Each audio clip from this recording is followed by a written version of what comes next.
Hello friends, स्वागत आहे तुमचं माझ्या चॅनलवरती।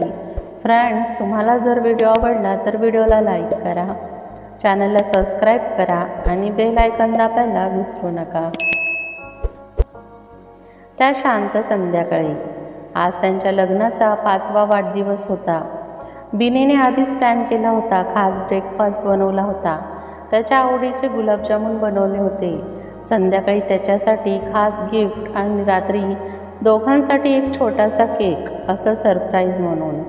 पण सकाळी उठता क्षणी ऋषिकेशने तिला फक्त एक हॅप्पी ॲनिव्हर्सरी म्हणून मोबाईल स्क्रोल करत टाकलं।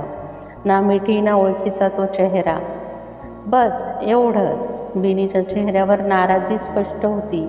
बघ ना बिनी, ऑफिसमध्ये आज रिपोर्ट सबमिशन आहे, उशीर झालाय, तू साजरा कर पुढे, मी रात्री येईन ना। अहो, आजचा दिवस तुमच्यासाठी काहीच नाही का? ऑफिस तर रोजचंच असतं, आपण आज दोघं काही वेगळं करू शकतो ना। बिनी, छोट्या गोष्टींवरून भावनादायी व्हायचं नाही, तू समजूतदार आहेस यार। त्याने फाईल घेतली आणि नाश्त्याचा एक घासही न घेता ऑफिसकडे निघून गेला। बिनीच्या डोळ्यात पाणी आलं, ती ओठांवर नकळत हसत राहिली, पण तिचं मन संपूर्ण दिवसभर ओलंच होतं। तिने ठरवलं, यावेळी मी काहीही सांगणार नाही, न मागणं न रडणं, शांत राहायचं। दुपारी ऋषिकेश ऑफिसमध्ये कॉफी घेत घेत त्याने मोबाईलवर घड्याळाकडे पाहिलं। दुपारचे 3 वाजले होते। बिनीने एकही मेसेज नाही केला आज। नेहमी वाढदिवसाच्या दिवशी लहान गिफ्ट्स देत असते, आज ती काहीच बोलली नाही। मी अति वागलो का सकाळी? पण कामही होतं, काय करणार? मनात एक खिन्न शांतता आली। तो स्वतःच बिनीला मेसेज टाईप करणार होता, पण संध्याकाळी घरी जाऊन काहीतरी स्पेशल करूया, तिच्या आवडत्या गुलाबांचं बुके आणि चॉकलेट घेऊन जाऊ। संध्याकाळी 7 वाजता बिनीने जेवण बनवलं होतं, घरात शांतता होती। तो यायला उशीर झाला। 2 मिनिटांनी बेल वाजली। दार उघडलं तर ऋषिकेश उभा होता, हातात गुलाबाचे बुके, चॉकलेट आणि एक लिफाफा। बिनीने काही न बोलता त्याच्याकडे पाहिलं। सॉरी बिनी, तू दरवेळी माझी आठवण ठेवतेस, मी मात्र कधीच वेळ देत नाही, पण तुझं असं शांत राहणं आज फार काही शिकवून गेलं। हा लिफाफा उघड आणि बघ। बिनीने तो उघडला। 1 आठवड्याचा गोवा ट्रिपचं बुकिंग कन्फर्मेशन। बिनीचे डोळे चमकले, पण तिने चेहरा गंभीर ठेवत विचारलं, केक कुठं आहे? हा बघ, मी तुझ्यासाठी बनवलाय, पहिल्यांदाच स्वतः केक केलाय। ते दोघं हसत हसत किचनमध्ये गेले। ऋषिकेशने स्वतःच्या हाताने बिनीला केकचा पहिला तुकडा भरवला।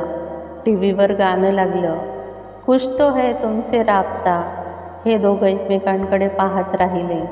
प्रेमाचं, समजुतीचं आणि सहवासाचं एक सुंदर मूक क्षण त्या संध्याकाळी उलगडलं। प्रेमात मोठे गिफ्ट्स, बाह्य दिखावा लागत नाही, कधीकधी फक्त समजून घेणं आणि वेळेवरचं शांत राहणं, हेच मुख्य भाष्य असतं प्रेमाचं। गोव्याला जायचा दिवस उजाडला। ऋषिकेशने पहाटेच उठला। बिनी अजून झोपेत होती। तो हलक्या पावलांनी उठून किचनमध्ये गेला, चहा आणि तिच्या आवडीचे चीज सँडविच तयार केले। बेडवर तिच्याजवळ येऊन तो बसला। पहिल्यांदाच तिच्या केसांवरून हलकं हात फिरून म्हणाला, मॅडम उठाल का? आज तुमचा हनीमून पार्ट 2 आहे। बिनी हसून उठली। आजचा ऋषिकेश तर एकदम रोमॅन्टिक मूडमध्ये आहे वाटतं। तेच म्हणतोय मी स्वतःलाच, एकदा बायकोचा राग संपतो तेव्हा नवरा खऱ्या प्रेमात पडतो। गोव्याला संध्याकाळी समुद्रकिनारी दोघं हातात हात घेऊन चालत असतात, पायाखालची मऊ वाळू, गार वारा आणि लांबवर मावळणारा सूर्य। ऋषिकेश, तुला एक विचारू?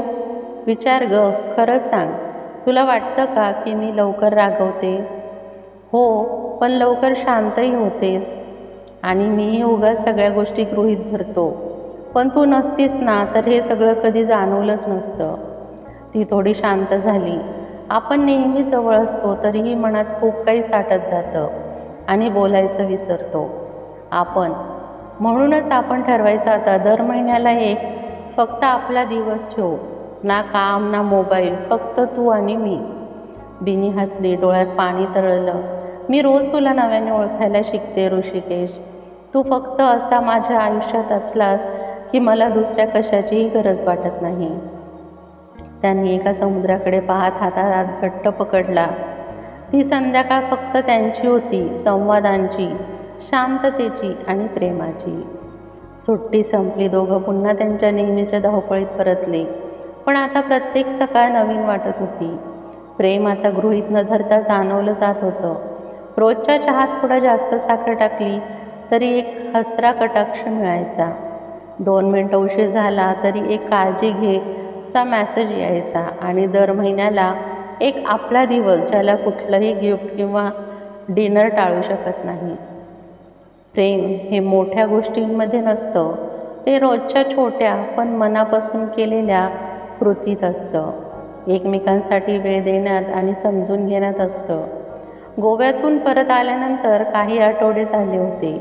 सगळं पूर्वीसारखं होतं. ऑफिस, धावपळ, थोडेसे छोटे मोठे भांडण, थोडेसे खट्टे गोड क्षण.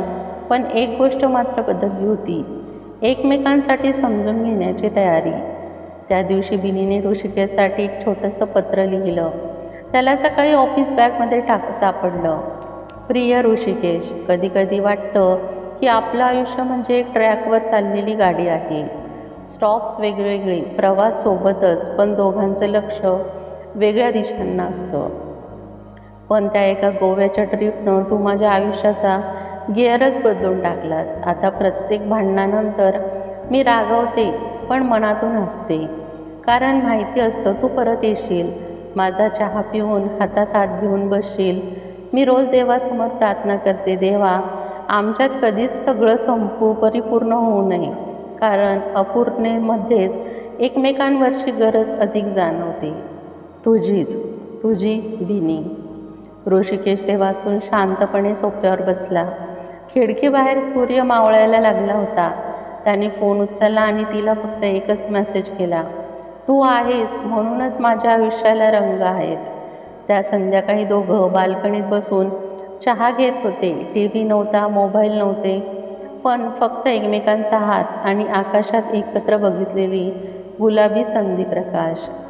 प्रेम हे मोठ्या गिफ्ट्समध्ये नसतं, ते तुझ्या पहिल्या घासात त्याच्या चहा बनवण्यात असतं. कधी तुझ्या रागात लपलेली काळजी असते, तर कधी त्याच्या शांततेत लपलेलं प्रेम असतं. प्रेम म्हणजे परिपूर्णता नव्हे, प्रेम म्हणजे अपूर्णतेला पूर्ण समजून घेणं. म्हणतात ना, तू नसतानाही तू जाणवतोस, तुझ्या आठवणींनी दिवस रंगतो. आणि म्हणतात ना, खरं प्रेम हे समोर नसतानाही तितकंच जिवंत असतं. फ्रेंड्स, ही कथा कशी वाटली हे कमेंटमध्ये नक्की सांगा. व्हिडिओ आवडला असेल तर व्हिडिओला लाईक करा, चॅनलला सबस्क्राईब करा आणि बेल आयकन दाबायला विसरू नका, जेणेकरून सर्वात आधी नोटिफिकेशन तुमच्यापर्यंत पोहोचेल. व्हिडिओ बघितल्याबद्दल धन्यवाद.